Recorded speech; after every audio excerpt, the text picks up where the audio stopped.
चला, सगळ्यांना नमस्कार. माझं नाव आहे निशांत बिरंजन आणि मी एम्स नागपूरचा MBBS कोर्सच्या अंतिम वर्षाचा विद्यार्थी आहे. आजचं जे आपलं टॉपिक आहे ते आहे रेडॉक्स रिॲक्शन्स. आणि हे जे चॅप्टर आहे आपलं रेडॉक्स रिॲक्शन्स, हे 7वं युनिट आहे NCERT 11वी कक्षाचं केमिस्ट्री मधलं. ठीक आहे. आणि आज आपण घेऊ याचा तिसरा पार्ट. याच्या अगोदर आपण याचे 2 पार्ट घेतलेले आहेत. त्याच्यामध्ये आपण कोणते कोणते ऑब्जेक्टिव्ह आतापर्यंत कव्हर केलेले आहेत ते आपण बघू एकदा. आणि मग आपण आजचं जे सेशन आहे त्याचे जे टॉपिक्स आहे आपले ते सुरू करू. ठीक आहे. चला, तर आता सगळ्यात पहिले आपण काय बघितलेलं होतं, आपण रेडॉक्स रिएक्शनला आयडेंटिफाय केलं की हे जे आपले रेडॉक्स रिएक्शन्स असतात हे आपले असे क्लास ऑफ रिएक्शन्स मध्ये येतात ज्यांच्यामध्ये ऑक्सिडेशन आणि जे रिडक्शन रिएक्शन्स आहे ते आपले सायमल्टेनियसली होतात. आता सायमल्टेनियसली याचा अर्थ काय आहे की एकच वेळा एक रिएक्शन मध्ये ऑक्सिडेशन पण होत आहे आणि रिडक्शन पण होत आहे. ठीक आहे. तर हे आपला पहिला ऑब्जेक्टिव्ह होता. याच्यामध्ये आपण अर्थ समजले की रेडॉक्स रिएक्शनचा अर्थ काय. मग याच्या नंतर आपण काय बघितलं की आपण जे आपले वेगळे वेगळे टर्म्स राहतात, कोणते टर्म्स राहतात आता आपले, एक आहे आपलं ऑक्सिडेशन, रिडक्शन, मग ऑक्सिडायझिंग एजंट आणि रिड्युसिंग एजंट. हे जे दोन आपले एजंट्स आहेत आणि यांना आपण अजून काय म्हणतात, ऑक्सिडंट आणि रिडक्टंट. हे जे आपले टर्म्स आहे यांचा आपण अर्थ समजले, यांना आपण डिफाईन केलं की यांचा अर्थ काय राहतो. ठीक आहे. मग तिसरं जे आपला ऑब्जेक्टिव्ह जे आपण कव्हर केलेलं आहे आतापर्यंत, आपण रेडॉक्स रिएक्शनचं जे मेकॅनिझम आहे त्याला आपण समजलो की हे जे आपलं मेकॅनिझम असते हे इलेक्ट्रॉन ट्रान्सफर प्रोसेस जे आहे त्याच्याने होते. त्याच्याने आपण याचं जे मेकॅनिझम आहे ते समजू शकतो. मग आपण जे ऑक्सिडेशन नंबरचा कन्सेप्ट आहे त्याचा प्रयोग केला आणि त्याच्याने आपण आयडेंटिफाय केला की ऑक्सिडंट आणि रिडक्टंट कोणतेही रिएक्शन मध्ये आपण कसं काढायचं, की हे स्पीशीज आपली ऑक्सिडंट आहे आणि हे वाली रिडक्टंट आहे.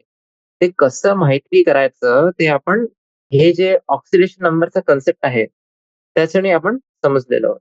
मग एकदा हे बेसिक अंडरस्टँडिंग आपल्याला भेटली की असे आपले प्रोसेसेस असतात, त्याच्यानंतर आपण रेडॉक्स रिएक्शनला आपण क्लासिफाय केला. कोणते कोणते आपले वेगळे वेगळे प्रकारचे रिएक्शन्स असतात. तर एक आपलं असते कॉम्बिनेशन. कॉम्बिनेशन रिएक्शन म्हणजे सिंथेसिस रिएक्शन. मग दुसरं आपलं असते डिकम्पोजिशन रिएक्शन. तिसरं आपलं असते डिस्प्लेसमेंट रिएक्शन. आणि चौथं जे आपलं राहते ते आहे आपलं डिस्प्रपोर्शनेशन रिएक्शन. तर हे जे 4 प्रकारचे आपले रिएक्शन्स आहे याच्यामध्ये आपण रेडॉक्स रिएक्शनला क्लासिफाय केलं. आता आज आपल्याला काय बघायचं आहे ते आपण बघू. एक आपण एक कम्पेरेटिव्ह ऑर्डर बघू जे आपला रिडक्टंट्स आणि ऑक्सिडंट्स मध्ये राहते, की कोणता रिडक्टंट आपलं जास्ती पॉवरचा आहे, कोणता कमी पॉवरचा आहे. आणि पॉवर म्हणजे आपण काय म्हणत आहोत की काहीतरी आपल्याला पाहिजे ना, की जर आपल्याला कम्पेअर करायचं आहे आपल्याला काहीतरी असं एक स्टँडर्ड पाहिजे, तर ते कोणतं राहते. ठीक आहे. मग आपण बॅलन्स करू केमिकल इक्वेशन्सला. आणि 2 आपल्या जवळ असे मेथड्स आहेत ज्याच्याने आपण बॅलन्स करू शकतो हे इक्वेशन. एक आपलं कोणतं मेथड आहे, ऑक्सिडेशन नंबर मेथड. आणि दुसरं आपलं आहे हाफ रिएक्शन. हे 2 आपल्या जवळ मेथड्स आहेत ज्याच्याने आपण बॅलन्स करू शकतो. मग आपण रेडॉक्स रिएक्शनचं जे आपलं कन्सेप्ट असते त्याला आपण शिकू in terms of electrode process. आता याच्या अगोदर आपण काय बघितलेलं होतं, इलेक्ट्रॉन ट्रान्सफर प्रोसेस. आता आपण बघू इलेक्ट्रोड प्रोसेस. ठीक आहे. चला, तर हे होते आपले ऑब्जेक्टिव्ह. आणि आता आपण आजचं जे सेशन आहे आपलं ते सुरू करू. ठीक आहे. आणि ते आपल्याला कुठून करायचं आहे, जे आपले बॅलन्सिंग ऑफ केमिकल इक्वेशन आहे तिथून करायचं. चला, तर इथपर्यंत आपण आलेले होते. ठीक आहे. हे जे आपलं ग्रीन बॉक्स आहे त्याच्यामध्ये आपण फ्रॅक्शनल ऑक्सिडेशन नंबरचा पॅराडॉक्स बघितलेला होता एक, है ना. आणि मग त्याच्यानंतर आपण एक प्रॉब्लेम पण घेतलेला होता. त्याच्यामध्ये आपल्याला काय करायचं होतं, आपल्याला हे सांगायचं होतं की हे जे आपले रिएक्शन आहे ते वेगळ्या प्रमाणे कसे आपले प्रोसीड करतात, का बरं प्रोसीड करतात. असं काय यांच्यामध्ये आपली क्वालिटीज आहे की ते जनरल जे आपलं परफॉर्मा आहे, जे रूल्स आहे त्यांना फॉलो नाही करतात. ठीक आहे. चला, तर आता आपण बघू बॅलन्सिंग ऑफ रेडॉक्स. जे आपले केमिकल इक्वेशन्स असतात रिडॉक्स प्रोसेससाठी त्यांना बॅलन्स करायसाठी आपल्याजवळ दोन मेथड्स आहेत. एक जे मेथड आहे ते कोणत्या क्वांटिटीवर बेस्ड आहे, की जे ऑक्सिडेशन नंबर आहे रिड्युसिंग एजंटचा त्याच्यामध्ये आपला जे चेंज होत आहे आणि जे ऑक्सिडायझिंग एजंट पण आहे त्यांच्या ऑक्सिडेशन नंबर मध्ये पण चेंज होत आहे. तर हे आपला एक मेथड.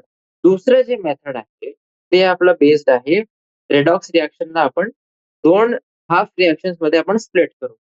ठीक आहे, म्हणजे आपण तोडून घेऊ. एक मध्ये आपलं ऑक्सिडेशन होते आणि जे दुसरं आहे त्याच्यामध्ये आपलं रिडक्शन. ठीक आहे, हे जे दोघे आपले मेथड्स आहे हे यांचा आपण प्रयोग करतो आणि जे चॉईस आहे आपली की आपण यांचं कसं प्रयोग करू ते आपले इंडिव्हिज्युअलवर राहते की आपण तुम्हाला कोणता चांगलं वाटते की हे मला तुम्हाला करायचं आहे. तर त्याच्यावर ते डिपेंड करतं. ठीक आहे, चला. तर आता आपण बघू ऑक्सिडेशन नंबर मेथड. जे आपलं पहिला मेथड आहे त्याचं आपण डिटेलमध्ये बघू की कोणते कोणते स्टेप्स असतात आणि ते कसं करायचं. आता जेव्हा आपण लिहितो ऑक्सिडेशन रिडक्शन रिएक्शन साठी आपण इक्वेशन्स लिहितो. जसे की आपण जे आपले बाकीचे रिएक्शन्स असतात त्यांच्यामध्ये कंपोजिशन राहते आणि फॉर्म्युला जे राहते ते आपल्याला माहिती पाहिजे की जे सबस्टन्स आपले रिॲक्ट करत आहे आणि जे प्रोडक्ट त्यांच्यामध्ये फॉर्म होत आहे त्याच्यासाठी आपल्याला बेसिक कंपोजिशन आणि फॉर्म्युला तर माहिती पाहिजे आणि ते आपला रूल इथे पण लागू आहे. ठीक आहे, आणि कोणते कोणते स्टेप्स आपल्याला फॉलो करायला लागते ते आपण सगळ्यात पहिला जे आपलं स्टेप आहे ते असं आहे की आपल्याला जे करेक्ट फॉर्म्युला आहे ते लिहायचं आहे आपल्याला रिॲक्टंट आणि प्रोडक्ट. एकदा आपण हे करेक्ट फॉर्म्युला लिहिलं मग दुसऱ्या स्टेप मध्ये आपल्याला काय करायचं आहे, आपल्याला ते ऍटम्सला आयडेंटिफाय करायचं आहे ज्यांचे ऑक्सिडेशन नंबर मध्ये चेंज होत आहे रिॲक्शन मध्ये. आणि हे आपण कसं करायचं, आपण जितके एलिमेंट्स आहे आपले रिॲक्शन मध्ये ते सगळ्यांना आपण काय करू एक ऑक्सिडेशन नंबर देऊ जितके पण एलिमेंट्स आहेत. आणि जर चेंज काही असेल प्रोडक्ट मध्ये तर आपल्याला ते दिसून जाईल. बरोबर. तर आता तिसरं बघ, तिसरं जे आपलं स्टेप आहे ते कसं आहे, आपल्याला इन्क्रीज किंवा डिक्रीज काढायचं आहे ऑक्सिडेशन नंबर मध्ये पर ॲटम आणि जे आपलं पूर्ण मॉलिक्यूल किंवा आयन जे आहे त्याच्यामध्ये ते होत आहे त्याच्यासाठी ते काढायचं. आता जर हे दोघेही आपले इक्वल नाही आहे तेव्हा आपल्याला काय करायचं आहे, आपल्याला याला सुटेबल नंबरने मल्टिप्लाय करायचं आहे. ठीक आहे, याच्याने आता काय होईल, हे जे दोघेही आहे हे आपले इक्वल होऊन जाणार, सारखे होऊन जाणार. आता एक आपला प्रॉब्लेम असं पण होऊ शकते इथे. कसं प्रॉब्लेम होऊ शकते की आपण आपण पाहिलं याला आणि आपल्याला हे दिसतं की दोन सबस्टन्स जे आहे ते रिड्यूस होत आहे पण कोणतंही सबस्टन्स आपलं ऑक्सिडाइज नाही होत किंवा वाईस वर्सा, की दोन सबस्टन्स आपले ऑक्सिडाइज होत आहे पण कोणताही सबस्टन्स आपला रिड्यूस नाही होत आहे. त्याचं आता हे कंडिशन मध्ये कसं करायचं, काहीतरी आपला बरोबर नाही आहे. जे आपला रिएक्टंट्सचा किंवा प्रॉडक्टचा जे फॉर्म्युला आहे ते आपला बरोबर नाही आहे किंवा जे ऑक्सिडेशन नंबर्स आहेत त्यांना आपण प्रॉपरली म्हणजे चांगल्याने ते असाइन नाही केलेलं आहे. बरोबर आपण असाइन नाही केलेलं आहे. त्याच्यामध्ये काहीतरी आपली चुकी आहे. मग एकदा हे 3 स्टेप्स आपले झाले. चौथ्या स्टेपमध्ये आपल्याला असं बघायचं आहे, की जे आपले रिएक्शन आहे, त्यांच्यामध्ये जितके आयन्स आपले आहे, ते कसे इन्व्हॉल्व्ड आहे आणि कसे ते आपल्याला रिएक्शनला अफेक्ट करतात. ठीक आहे. जर हे रिएक्शन आपली पाणीमध्ये होत आहे, तर आपल्याला H+ किंवा OH- आयन्स जे आहे, ते एक्सप्रेशनमध्ये ॲड करावं लागेल.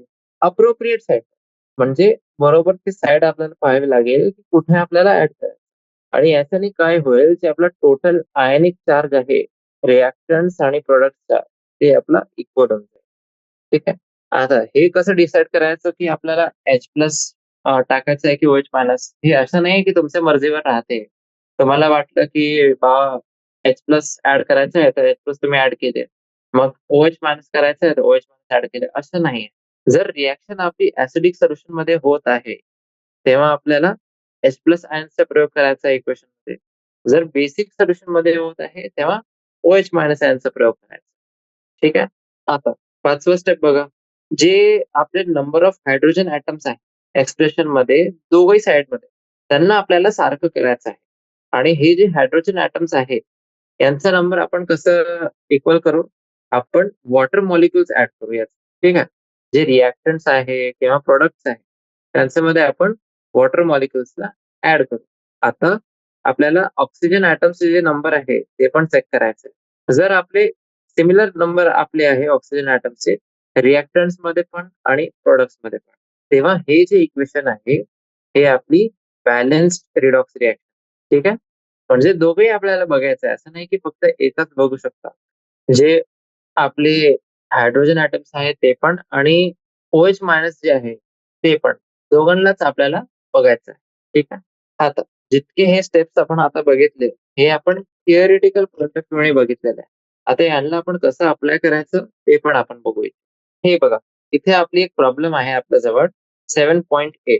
याच्यामध्ये आपल्याला काय करायचं आहे, एक नेट आयनिक इक्वेशन लिहायची आहे आणि ते कोणते रिएक्शन साठी लिहायचे आहे ते बघा. पोटॅशियम डायक्रोमेट ज्याचा आपला ऑक्सिडेशन स्टेट 6 आहे म्हणजे K2Cr2O7 हे रिॲक्ट करत आहे सोडियम सल्फाइड. सोडियम सल्फाइड म्हणजे याचं फॉर्म्युला काय आहे, Na2SO3. हे आपले रिॲक्शन होत आहे ऍसिडिक सोल्युशन मध्ये आणि आपल्याला काय भेटत आहे, chromium plus 3 ion, chromium plus 3 ion आणि सल्फेट आयन आपल्याला भेटत. चला सोल्युशन बघू आता आपण. जे आपला पहिला स्टेप आहे त्याच्यामध्ये काय करायचं आहे आपल्याला, स्केलेटल आयनिक इक्वेशन लिहायचे आहे. हे कोणती इक्वेशन आहे आपली, Cr2O7-2 ऍक्ट्स. हे रिॲक्ट करते आपलं सल्फाइड आयन सोबत म्हणजे SO3-2 ऍक्ट आणि आपल्याला काय भेटते मग, Cr+3 ऍक्वस आणि SO4-2 ऍक्वस. हे आपली स्केलेटल इक्वेशन. ह्याला आतापर्यंत आपण बॅलन्स नाही केलेलं. मग दुसऱ्या स्टेप मध्ये आपण काय करू, जे क्रोमियम आणि सल्फर आहे हे दोघांसाठीच आपण ऑक्सिडेशन नंबरला असाइन करू. ठीक आहे. एक आपलं झालं Cr2O7-. तर हे याच्यामध्ये क्रोमियमची किती होती ऑक्सिडेशन स्टेट, +6 आणि ऑक्सिजनची किती होती, -2. ठीक आहे. तसंच सल्फाइड आयन साठी बघा, सल्फाइड आयन साठी जे आपलं सल्फरचे ऑक्सिडेशन स्टेट आहे ते आहे +4 आणि ऑक्सिजनचे आहे -. मग क्रोमियम +3 तर आहेच इथे आणि सल्फेट आयन बघा, सल्फेट आयन जे आहे याच्यामध्ये सल्फरचे ऑक्सिडेशन स्टेट किती आहे, +6. ऑक्सिजनची आपल्याला माहिती आहे -2 होईल, पण सल्फरची आपली आहे +6. ठीक आहे. आणि इथूनच आपण बघू शकतो की जे आपला डायक्रोमेट आयन आहे ते आपलं ऑक्सिडंट आहे आणि सल्फाइड आयन जे आहे ते रिडक्टंट आहे. ठीक आहे. मग तिसरं स्टेप बघा. तिसरं जे स्टेप आहे आपलं त्याच्यामध्ये आपल्याला इन्क्रीज आणि डिक्रीज हे काढायचं आहे ऑक्सिडेशन नंबर आणि हे जे इन्क्रीज आणि डिक्रीज झालेलं आहे हे दोघांनाच आपल्याला इक्वल करायचं आहे. आता स्टेप 2 पासून आपण हे बघू शकतो की आपला क्रोमियम आणि सल्फर जे आहे त्याचे ऑक्सिडेशन स्टेट मध्ये चेंज होत आहे काहीतरी. जे क्रोमियमचं ऑक्सिडेशन स्टेट आहे ते आपल्याला चेंज होत आहे +6 ते +3 पर्यंत आणि याचा अर्थ काय आहे की +3 चा आपला क्रोमियम जे होता राइट हँड साइड मध्ये त्याच्यामध्ये +3 चा डिक्रीज झालेला आहे, कमी झालेला आहे. आणि दुसरे साइडला जेव्हा आपण बघू जे आपलं सल्फर आहे, तर जे ऑक्सिडेशन स्टेट आहे सल्फरची ते आपली चेंज झालेली आहे +4 ते +6 पर्यंत. ठीक आहे. म्हणजे +2 जे आहे, +2 ऑक्सिडेशन स्टेट जे आहे सल्फरचा ते वाढलेलं आहे राइट हँड साइड. आता जर आपल्याला इन्क्रीज आणि डिक्रीज ऑक्सिडेशन स्टेटचा इक्वल करायचा आहे तर आपण आता काय करू, क्रोमियम आयन जे आहे राइट हँड साइड मध्ये त्याच्या समोर आपण न्यूमरल 2 टाकून देऊ आणि जे सल्फेट आयन आहे राइट हँड साइड मध्ये त्याचं समोर आपण 3 ऍड करू आणि मग याच्याने काय होते, जे क्रोमियम आणि सल्फर ॲटम्स आहे दोघे साइड मध्ये इक्वेशन आहेत ते आपले बॅलन्स होऊन जातात. ठीक आहे. आणि एकदा हे बॅलन्स झाले तर आता आपल्याला कशी इक्वेशन भेटते ते आपण बघा. हे जे खालती तुम्हाला दिसत आहे हे वाली इक्वेशन. ठीक आहे. बघा हे जे रेड बॉक्स मध्ये आहे ना, हे जे आपली इक्वेशन आहे तर हे आपली फायनल इक्वेशन कशी झाली, Cr2O7- प्लस 3SO3- याच्याने आपल्याला काय भेटते, 2 क्रोमियम +3 आणि 3SO4-. हे आपलं झालं मेन जे बॅलन्स्ड केमिकल इक्वेशन आहे त्याचं एक्सप्रेशन. आता चौथं स्टेप बघा तुम्ही. हे जे रिएक्शन आहे ते आपली ऍसिडिक मीडियम मध्ये होत आहे आणि जे आयनिक चार्ज आहे ते दोघही साइड मध्ये आपले इक्वल नाही आहे. ठीक आहे. याच्यासाठी आपण काय करायचं, आपण लेफ्ट हँड साइड जे आहे तिथे आपण 8H+ ला आपण ऍड करू. ठीक आहे. का बरं ऍड करू? हे जे आपले आयनिक चार्जेस आहे ते आपले इक्वल होऊन जाईल. ठीक आहे. आणि स्टेप 5 बघा मग, हेच आपला 5वा स्टेप आहे. 5व्या स्टेप मध्ये आता आपल्याला हायड्रोजन ऍटम्स आपले काउंट करायचे आहे. आणि एकदा आपण हे काउंट केले तेव्हा आपल्याला अप्रोप्रिएट नंबर ऑफ जे वॉटर मॉलिक्युल्स आहे ते आपल्याला ऍड करायचे आहे. आणि हे जे वॉटर मॉलिक्युल्स आहे हे का बरं आपल्याला ऍड करायचं आहे? कारण की त्याच्याने काय होईल, जे आपले हायड्रोजन आणि ऑक्सिजनचे ॲटम्स आहेत, ते दोघंही साइडमध्ये आपले सारखे होऊन जाणार. ठीक आहे.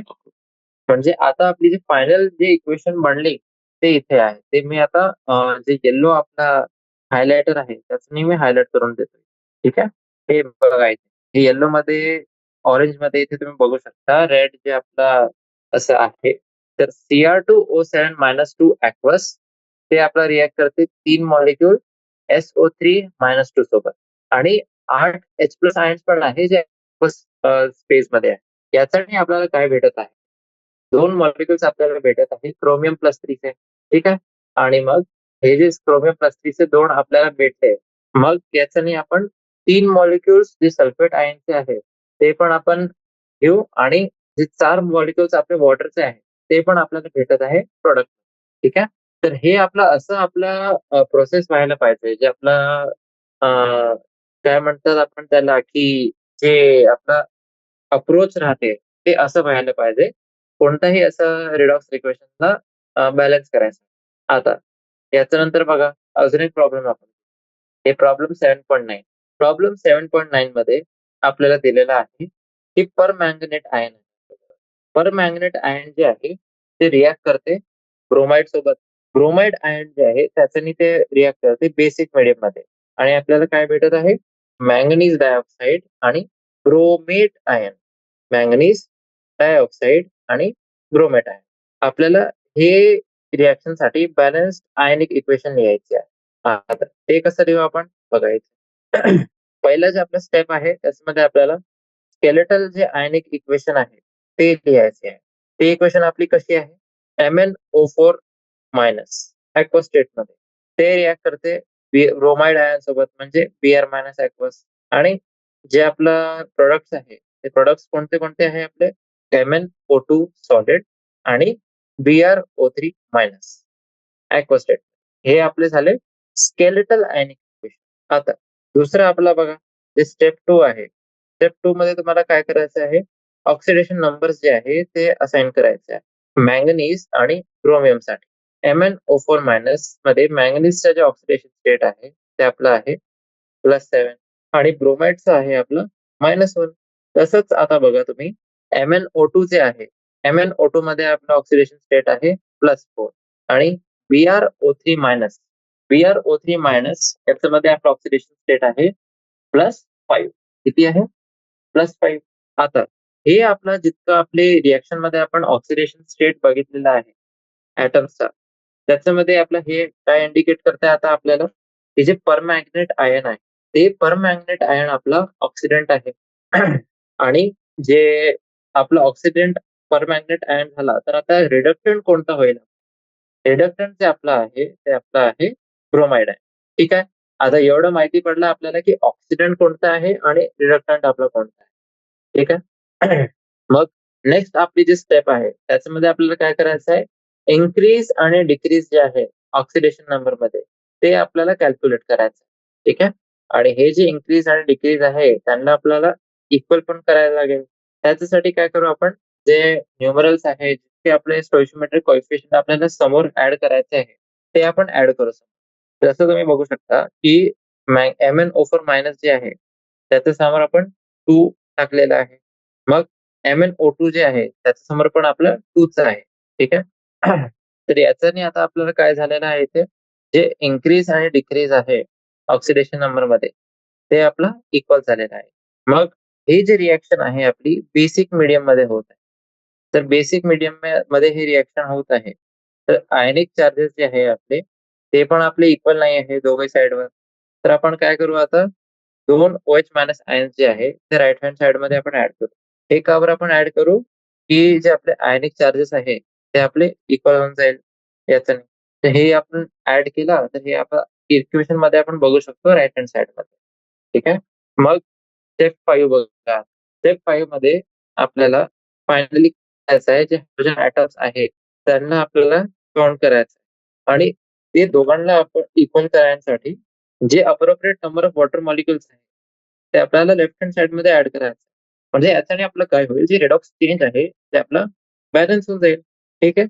तर इथे बघू शकता आता की जी स्केलेटल आपली इक्वेशन होती त्याच्यामध्ये डिफरन्स कसा आहे, तर आपण जे कोइफिशियंट आहे ते आपण चेंज केलेले आहे आणि जे वॉटर मॉलिक्युल्स आहे आणि OH मायनस आयन्स आहे ते आपण ऍड केलेले आहे. तसंच एक आपली ऍसिड रिएक्शनचा एक्झाम्पल आपण घेतला आणि दुसरा बेसिक रिएक्शन. तर हे आपलं होतं ऑक्सिडेशन नंबर मेथड. ठीक आहे. आता याच्या नंतर आपण बघू half reaction. Half reaction method कशी असते? आता हे मेथड मध्ये जे आपले दोन हाफ इक्वेशन्स आहे त्यांना आपण अलग अलग असं बॅलन्स करतो आणि मग हे दोघांनाच आपण ऍड करू आणि जेव्हा आपण ऍड केलं यांना तर आपल्याला एक बॅलन्स्ड इक्वेशन. ठीक आहे. आता असं समजा की आपल्याला कोणती इक्वेशन बॅलन्स करायची आहे, त्याच्यामध्ये आपलं काय होत आहे, जे ऑक्सिडेशन होत आहे Fe+2 आयनचा ते होत आहे Fe+3 आयन मध्ये आणि कोण करत आहे हे डायक्रोमेट आयन. डायक्रोमेट आयन म्हणजे Cr2O7-2 हे आहे आपलं ऍसिडिक मीडियम मध्ये आणि जे Cr2O7-2 आयन्स आहे ते आपले रिड्यूस होत आहे क्रोमियम+3 आयन. स्टेप्स बघा आता. स्टेप 1 जे आपली रिएक्शन आपल्याला काढायची आहे त्याच्यासाठी तसंच आपण स्केलेटल आयनिक इक्वेशन लिहू. स्केलेटल आयनिक इक्वेशन म्हणजे काय? Unbalanced equation. Fe+2 aqueous ते रिॲक्ट करते Cr2O7-2 सोबत आणि आपल्याला काय भेटत आहे Fe+3 आणि क्रोमियम+. ठीक आहे. मग दुसरा स्टेप बघा. आपल्याला हे इक्वेशनला दोन हाफ रिएक्शन्स मध्ये सेपरेट करायचं म्हणजे असं अलग अलग करायचं आहे आपल्याला. एक आपला राहील ऑक्सिडेशन हाफ आणि दुसरं आपल्याला राहील रिडक्शन हाफ. ऑक्सिडेशन हाफ मध्ये जे स्पेसिस आपली ऑक्सिडाइज होत आहे आणि रिडक्शन हाफ आपला कोणता राहील ज्याच्यामध्ये रिडक्शन होत आहे. ऑक्सिडेशन इथे होत आहे Fe+2 चा. Fe+2 aqueous ते कन्वर्ट होत आहे Fe+3 मध्ये आणि दुसरा आपला कोणता आहे रिडक्शन हाफ. याच्यामध्ये आहे आपला Cr2O7-. याच्यामध्ये आपला क्रोमियम आहे +6 ऑक्सिडेशन स्टेट मध्ये आणि प्रॉडक्ट मध्ये ते जात आहे +3 ऑक्सिडेशन स्टेट मध्ये. ठीक आहे. आता तिसरा स्टेप बघा. तिसऱ्या स्टेप मध्ये आपल्याला काय करायचं आहे, जे ऑक्सिजन आणि हायड्रोजन आहे यांना सोडून आपल्याला बाकीचे जे ऍटम्स आहे त्यांना आपण बॅलन्स करू प्रत्येक हाफ रिएक्शन मध्ये इंडिव्हिज्युअली. आणि इथे जे आपली ऑक्सिडेशन हाफ रिएक्शन आहे ते आपली ऑलरेडी बॅलन्स्ड आहे with respect to iron atoms. जे रिडक्शन हाफ रिएक्शन आहे त्याच्यासाठी आपण काय करू, जे क्रोमियम+3 आहे त्यांना आपण मल्टिप्लाय करू बाय 2. दोन जे आपलं न्यूमरल आहे त्याच्याने आपण मल्टिप्लाय करू आणि त्याच्याने आपलं काय होईल, जे क्रोमियम ॲटम्स आहे ते आपले बॅलन्स होऊन जाणार आणि मग आपल्याला अशी रिएक्शन भेटून जाते रिडक्शन हाफ रिएक्शन साठी. ठीक आहे. आता चौथा स्टेप बघा. चौथा स्टेप आपला कोणता आहे? चौथं स्टेप मध्ये आपलं असं आहे की जे रिएक्शन्स आपले ऍसिडिक मीडियम मध्ये होत आहे त्याच्यामध्ये आपण पाणी ऍड करू टू बॅलन्स ऑक्सिजन ॲटम्स आणि जे हायड्रोजन ॲटम्स आहे हायड्रोजन ॲटम्सला बॅलन्स करायसाठी आपण H+ आयन्सला तिथे टाकू. म्हणजे याच्याने आपल्याला काय भेटतं आता Cr2O7-2 हे aqueous सोल्युशन मध्ये आहे. ते रिॲक्ट करते 14H+ aqueous सोबत आणि आपल्याला काय भेटत आहे, दोन मॉलिक्युल्स क्रोमियम+3 जे aqueous स्टेट मध्ये आहे. ठीक आहे. एकदा हे भेटले आपल्याला +3 क्रोमियम, मग त्याच्यानंतर 7 मॉलिक्युल्स जे आपले राहील ते H2O चे राहील वॉटर. ठीक आहे. तर हे आपले झाले बेसिक ऍसिडिक जे मीडियम आहे त्यांच्यामध्ये कसं आपण बॅलन्स करायचं. मग आता आपल्याला बघायचं आहे की जे आपले पाचवं स्टेप आहे त्याच्यामध्ये आपल्याला काय बघायचं आहे ते आपण बघू. ठीक आहे. पाचव्या स्टेप मध्ये आपण जे एक साइड आहे आपली हाफ रिएक्शन तिथे आपण इलेक्ट्रॉन्सला ऍड करू. एकदा हे आपले ऍड झाले तर याच्याने आपलं काय होईल, जे आपले चार्जेस आहे चार्जेस आपले बॅलन्स होऊन जाईल. जे रिएक्शन मध्ये पूर्ण पॉझिटिव्ह आणि निगेटिव्ह चार्जेस होते ते आपले बॅलन्स होऊन जाईल. ठीक आहे. मग जर आवश्यकता अशी आपल्याला पडली की आपल्याला जे इलेक्ट्रॉन्स आहे ते दोघेही हाफ रिएक्शन मध्ये सारखे करायचे आहे बाय मल्टिप्लाइंग. ठीक आहे. आता काय मल्टिप्लाय करायचं आपल्याला? एक एक मल्टिप्लाय करायचं आहे किंवा दोघेही हाफ रिएक्शन्सला अप्रोप्रिएट नंबरशी आपल्याला मल्टिप्लाय करायचं. ठीक आहे. जे ऑक्सिडेशन हाफ रिएक्शन आहे आपली, त्याला आपण अजून एकदा लिहू चार्जेसला बॅलन्स करायचं. Fe+2 aqueous जे आहे ते कसं होऊन जाईल आपलं? Fe+2 aqueous आपल्याला देते Fe+3 aqueous प्लस 1 इलेक्ट्रॉन आपल्याला. आणि मग जे रिडक्शन हाफ आहे, रिडक्शन हाफ मध्ये आपले 12 पॉझिटिव्ह चार्जेस आहे लेफ्ट हँड साइड मध्ये आणि फक्त 6 पॉझिटिव्ह चार्जेस आहे राइट हँड साइड मध्ये. आणि म्हणूनच आपले 6 जे इलेक्ट्रॉन्स आहे ते आपण लेफ्ट हँड साइड मध्ये टाकून देऊ. ठीक आहे. म्हणजे हे जे आपली पूर्ण रिएक्शन आहे ते कशी होऊन जाते आपली Cr2O7-2 हे aqueous फेज मध्ये आहे. याच्यामध्ये आपण किती ऍड करू आता? 14 H+ आयन्स आपण ऍड करू आणि 6 इलेक्ट्रॉन्स. याच्याने आपल्याला काय भेटते? 2 chromium plus T ions aqueous phase मध्ये आणि 7 वॉटर मॉलिक्युल्स आपल्याला भेटतात. ठीक आहे. आता दोघे हाफ रिएक्शन मध्ये जर आपल्याला नंबर ऑफ इलेक्ट्रॉन्स ऍड करायचे आहे तर आपण ऑक्सिडेशन हाफ रिएक्शन जे आहे त्याला आपण 6 नी मल्टिप्लाय करू. ठीक आहे. आणि मग त्याला आपण कसं रिराईट करू शकतो? 6 Fe+2 aqueous ते आपल्याला देते 6 Fe+3 आणि 6 इलेक्ट्रॉन. ठीक आहे. 6वा स्टेप आपला बघा आता. जे ऑक्सिडेशन नंबरवाला मेथड होता त्यांच्यामध्ये आपल्याला किती दूर जायची काही गरज नसते. पण हे जे आपलं 6वं स्टेप आहे, याच्यामध्ये आता आपण काय करू? जे दोघंही हाफ रिएक्शन्स आहे, हे दोघांनाही आपण ऍड करू.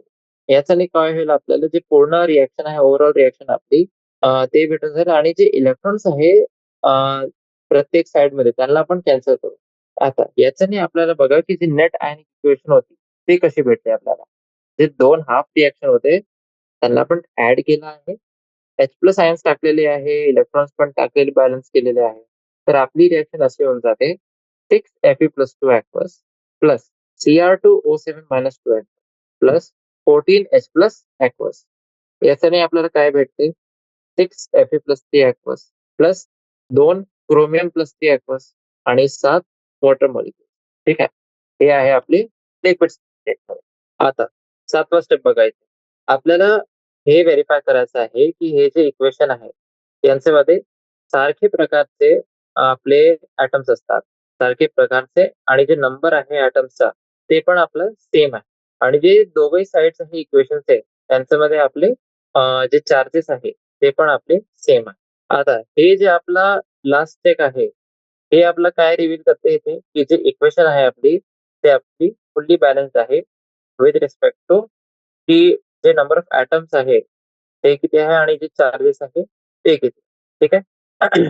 आता हे जे रिएक्शन आहे जे आपली होत आहे ते बेसिक मीडियम मध्ये होत. पहिले आपण काय करू? जे ऍटम्स आहे त्यांना आपण बॅलन्स करू जसे आपण ऍसिडिक मीडियम मध्ये केले. मग त्याच्यानंतर आपण प्रत्येक H+ आयनसाठी एक equal number of OH- ion जे आहे ते ऍड करू. जे आपले दोघं साइड्स आहे इक्वेशन त्यांच्यामध्ये जिथे आपले H+ आणि OH- जे आहे ते आपले इक्वेशनचा जे सेम साइड आहे तिथे येऊन जातात. एकदा हे सेम साइड वर गेले मग हे जे दोघे आहे त्यांना आपण कंबाईन करू आणि त्याच्याने आपल्याला वॉटर भेटतील. तर हे आपलं झालं पूर्ण आपले जितके 7 स्टेप्स होते ते. आता हे बघा जे आपला प्रॉब्लेम 7.10 आहे. याच्यामध्ये आपण काय करू? 7.10 मध्ये हे जे पूर्ण आपण हाफ रिएक्शन मेथड होता जितकं आपण बघितलेलं होतं ते बघा. ठीक आहे. आता हे प्रॉब्लेम कसा आहे आपलं? पर मॅग्नेट आयन जे आहे 7 याचा MnO4- हे बेसिक सोल्युशन मध्ये आहे. हे आपलं ऑक्सिडाइज करते आयोडाइड आयनला.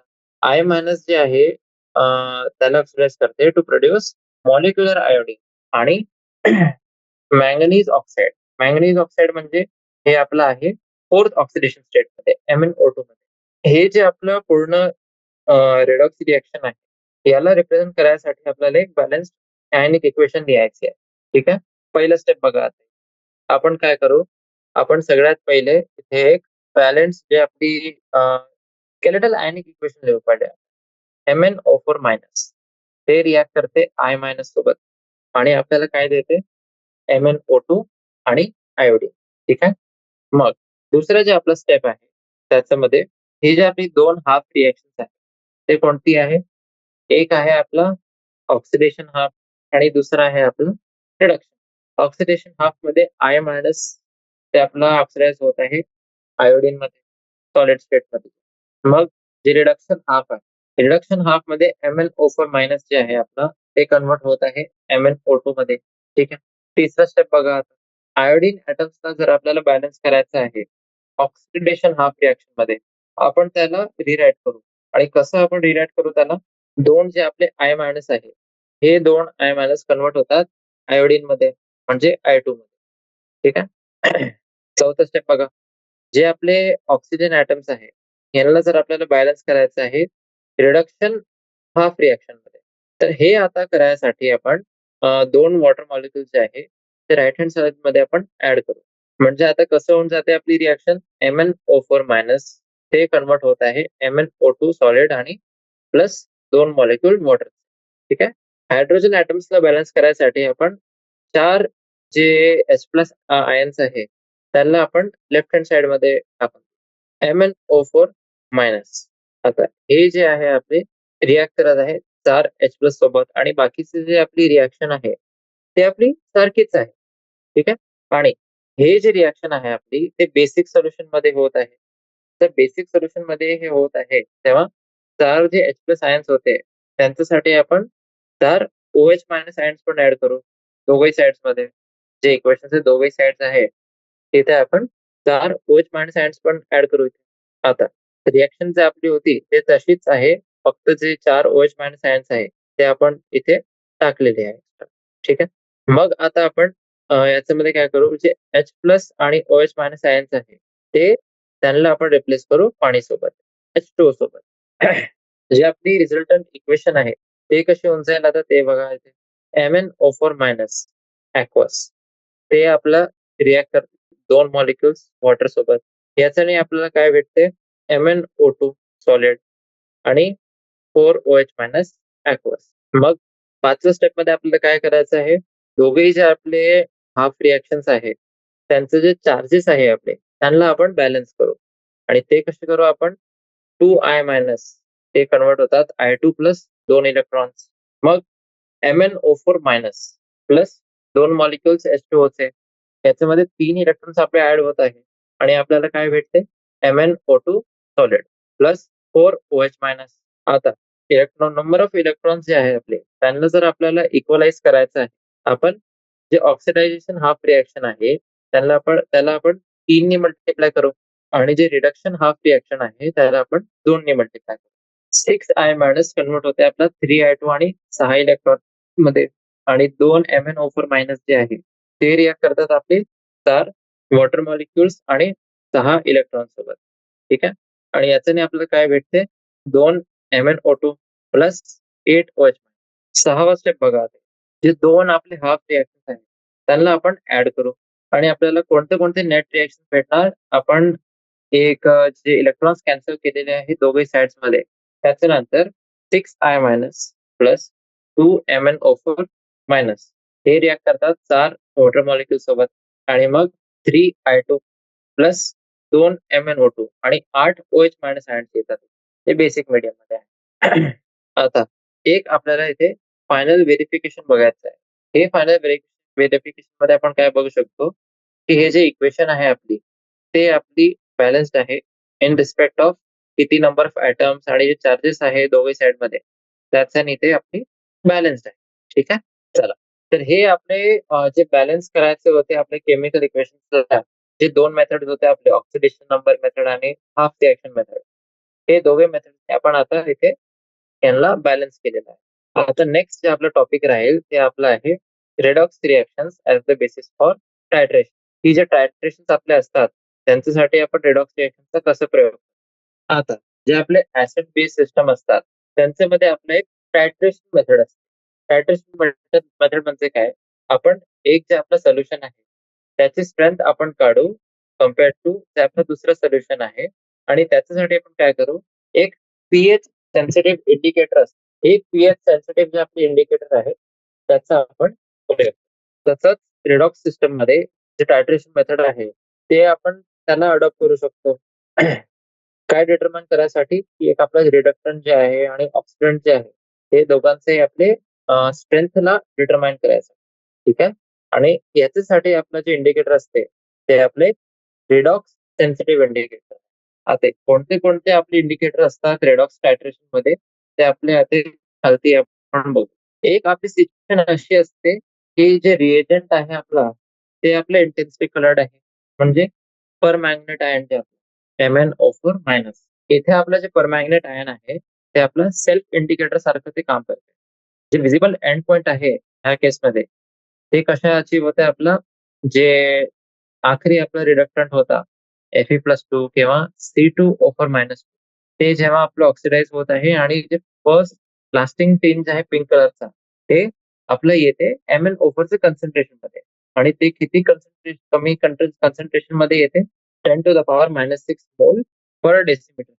इतकी लो पण जर आपली कॉन्सन्ट्रेशन असते तर ते येऊन जाते. ठीक आहे. आता हे आपलं काय एन्श्योर करते की एक मिनिमल आपला ओव्हरशूट होत आहे कलर मध्ये बियॉन्ड दी इक्विव्हॅलन्स पॉईंट. ते पॉईंट आपला आहे जिथे आपले जे रिडक्टंट आणि ऑक्सिडंट आहे ते आपले इक्वल आहे in terms of mole stoichiometry. मग दुसरा आपला इथे पॉईंट बघा. जर काहीच आपला ड्रामॅटिक ऑटो कलर चेंज नाही आहे, जसं की आपला MnO4- चे टायट्रेशन मध्ये राहते, तर आपले असे इंडिकेटर्स आहे आपले जे आपले ऑक्सिडाइज होतात immediately after last bit of the reactant is consume.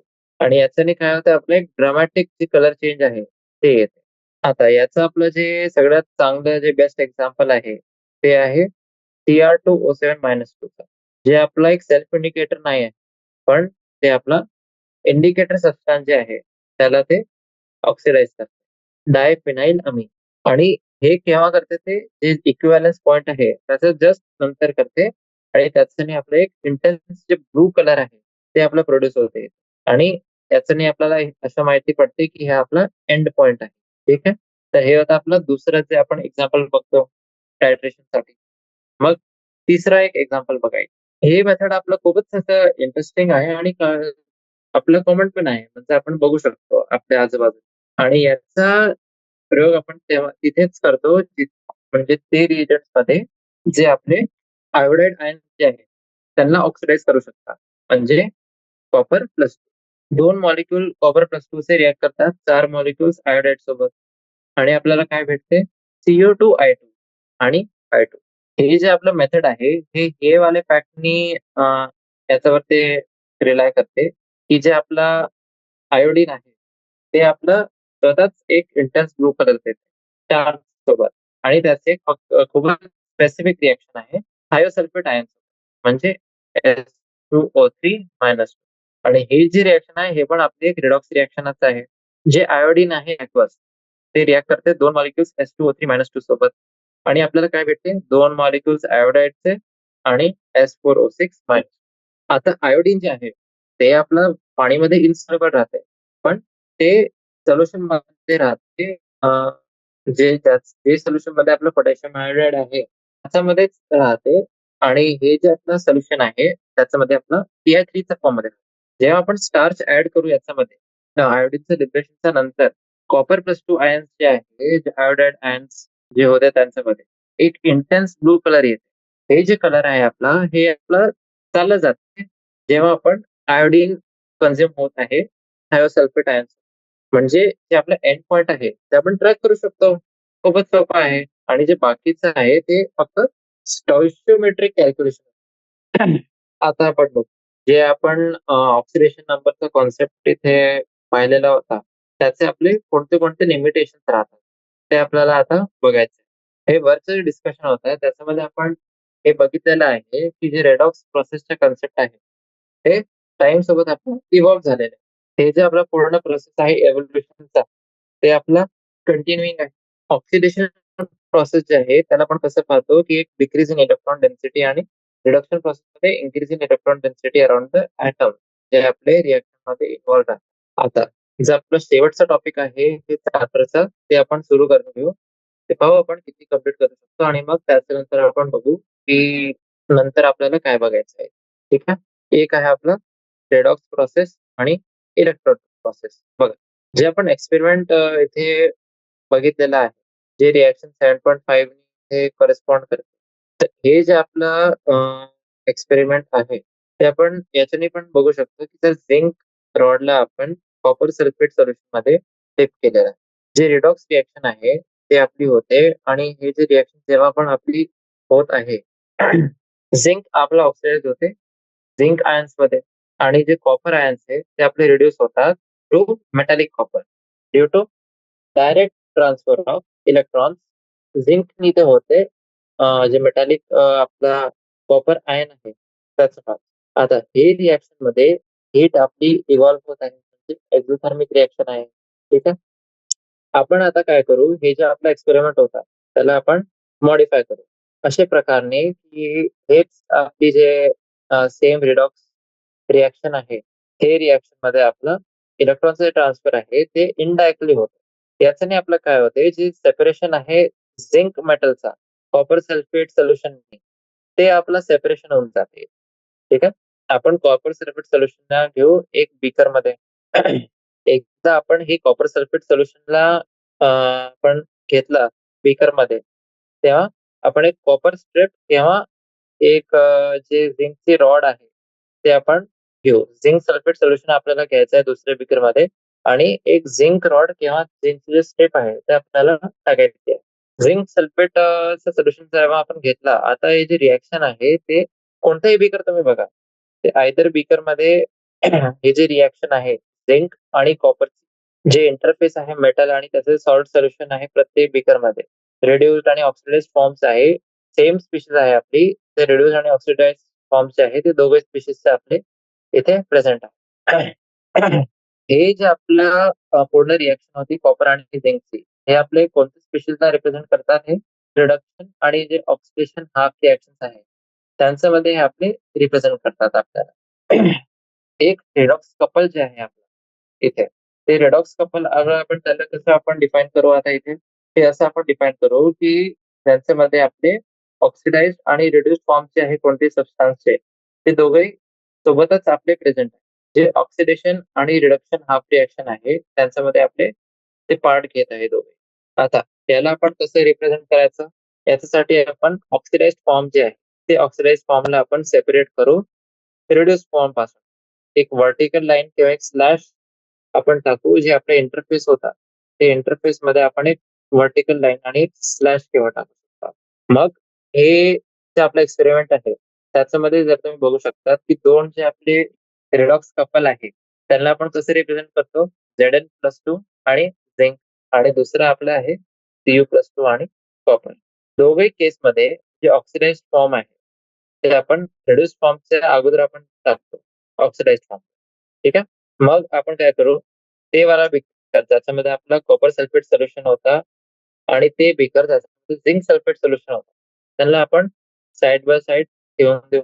मग हे जे दोन बीकर्स आहे त्यांचे सोल्युशन आपण कनेक्ट करू एक सॉल्ट ब्रिज, म्हणजे एक युट्यूब असते हे ज्यांच्यामध्ये आपला एक पोटॅशियम क्लोराईडचं सोल्युशन राहते किंवा अमोनियम नायट्राइडचं. याला पण सॉलिडिफाय करतो आगार आगार सोबत बॉईल करतो आणि मग त्याला आपण कूल करतो म्हणजे थंड त्याचं टेम्परेचर करतो आपण एक आणि कुठपर्यंत आपण करू त्याला जिथपर्यंत ते आपले जेली लाईक सबस्टन्स नाही बनून जाईल. ठीक आहे. तर हे होते आपले जे इलेक्ट्रॉड प्रोसेस आहे इलेक्ट्रॉड प्रोसेसचे आपले रिॲक्शन्स आणि त्यांना आपण कसं डिफाईन करू. ठीक आहे. तर हे होतं आपला आजचा टॉपिक आणि याच्या नंतरचे जे आपले टॉपिक्स आहे हे आपण नंतरचे जे सेशन आहे त्यांच्यामध्ये. चला, धन्यवाद.